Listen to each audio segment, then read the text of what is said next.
Great to see you here again. This is a new video offered to you by the Ceuster Academy. If you're here for the first time or you didn't subscribe while watching our other movies, this may be the perfect time to subscribe. Click the bell button so that you will be informed every time we have a new video online for you. In this video, I will be looking at the first series of advanced financial parameters. And we will be looking at the parameters like the net present value and the profitability index. Those are linked to each other, so that's why I put them in the same presentation. Of course, we're only summarizing all these parameters. If you want to understand more about them, I would advise you to go to our videos related to finance, where I describe and define these parameters in detail. So here, net present value and profitability index. So let's start with it. First of all, we have to see that the net present value is a parameter where we are basically comparing the initial investment, the cost of the initial investment, and the value of the present value of the future cash flows. When we put all those, or when we discount all those future cash flows, we have an indication how much money we make in today's value. When we subtract the initial investment from the present value of those future cash flows, we will have the net present value. And the net present value has to be positive. A positive net present value means that the cash flows generated by the investment, by the project, will in fact generate a profit, and they will be higher than the initial investment. Now, be aware, we don't always have cash flows like that. In case we're looking at the result, when we have an improvement, our cash flows are basically the savings that we make. So there are no additional revenue that are generated or that is generated, but they are in fact additional savings. And we have to consider them also as a positive cash flow. The net present value formula is basically the sum of all the cash flows starting from the initial investment, initial investment, which I call typically R0, which is a negative value, and then we add all the discounted future cash flows. So we can take out the initial investment, which would be C0, I call it R0, and we start from period 1 to period N, N is the end of the life cycle of the project. Basically, we have the present value of all those future cash flows plus R0. R0 is negative, so basically we deduct the initial investment from the present value of all those cash flows. When we have constant cash flows, we can use the formulas that we found in the financial videos.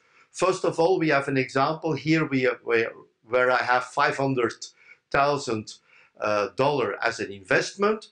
We have a yearly cash flow of $150,000. We look at an investment period or a lifespan of 8 years with a discount rate of 11%. We can put those numbers in the previously calculated or previously shown formulas. We can say that the net present value is C, the 150,000 multiplied by the factor 1 minus 1 plus the interest rate to the minus n, in our case minus 8 power, divided by the interest rate. And then we add the initial investment.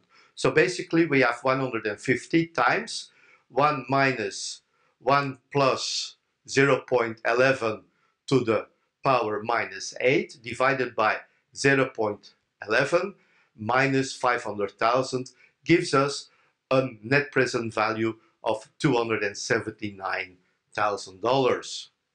We can also use the formulas that I showed you before using the present value formula. Since we have the constant cash flows, the constant future cash flows, we can say that the net present value is equal to the present value of those cash flows with a discount rate of 0.11. We have 8 periods, and each yearly cash flow is equal to minus 150. In order to make this formula work, you have to use here a negative value. Then we don't have any future value here. We look at the type, which is discounting at the end of the period, minus the 500, the initial investment, gives us the same amount, $279,000. Now we can also use this when we have variable cash flows. It's not always so that the cash flows that we expect in the future will be the same. It is possible, for example, at a longer period, or we may say that there is from a certain moment that we expect constant cash flows, but it's not necessary. We may have additional costs which change over the years. So basically in this table you see a discount rate of the 6%. We have an initial investment of 150,000, and then we have different cash flows, minus 25, plus 80, plus 75, plus 55, and plus 30K over 5 periods. Now here we can use the general NPV formula, which is in fact the first parameter we have to consider is the rate, which is cell A2. Then we have to select the range of the values, the range of the cash flows, which goes from C2 to G2. And we subtract the initial value, the 150,000, so minus the cell B2, gives us a value of $26,569.15. So this is the net present value. Now we were lucky in both of our examples. We had, in fact, a positive net present value, which in fact gives us the information that both projects, although one of them had negative cash flows at the beginning, still lead to a positive effect, a positive net present value. Another parameter to consider is what we call the profitability index. And the profitability index has been defined as the present value divided by the initial investment, the absolute value of the initial investment. So we take R0 here, the absolute value of R0, so it's a positive value. It's basically an efficiency on the investment of your money, taking into account time value of money, a little bit to be compared with the return on investment, but now we have time value involved here. And once this parameter is larger than 1, we consider that it's a good investment. We have efficiency larger than 1. When the profitability index is lower than 1, it's considered to be a bad investment. So a PI larger than 1 will also correspond with a positive NPV, and a PI smaller than 1 will correspond with a negative NPV. These calculations are very interesting. It gives a possibility to compare projects of different sizes, how they are efficient. You may have a very large project which is less efficient than a small project, but you have to be aware that we don't look at the profitability here. A larger project with a lower profitability index may generate more cash than a small project with a higher profitability index. On the other hand, you may have more smaller projects than one big one. You have to decide here what's going to happen. Anyway, the PI gives a relative view between projects, taking out the absolute value of the project. Let's have a look at the PI exercise with the constant cash flow. We have the investment that we had before, the 500,000.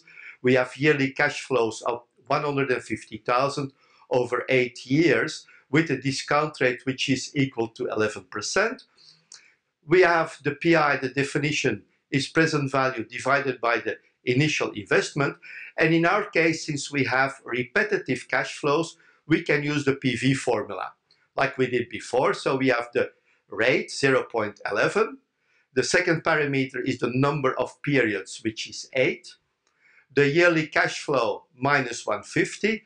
and there is no future value, and we consider that the amounts are obtained at the end of the period. And we divide by the initial investment, which is 500K. And we find that the PI in this case is 1.54, which is larger than 1. So we have rather a good efficiency here. And of course, we were expecting this because we already had a project when we calculated it before with an NPV larger than 0. When we have variable cash flows, like in this table here, it's again the numbers we've seen before. The interest rate or the discount rate in cell A2 of 6%. In cell B2, we have the initial investment of 150,000. Then in cell C2 till G2, we have the cash flows, the minus 25, minus 80, plus 80, plus 75, plus 55, and plus 30K. So now here we can use for the present value the net present value of those 5 cash flows. And we put there the rate, and we select the range from C2 to G2. And we divide everything by R0, which is in fact the cell B2. And when we calculate this, we find that the PI is in fact 1.177, almost 1.18. It's a nice PI, it's larger than 1. The previous PI was better, so that project had a higher efficiency.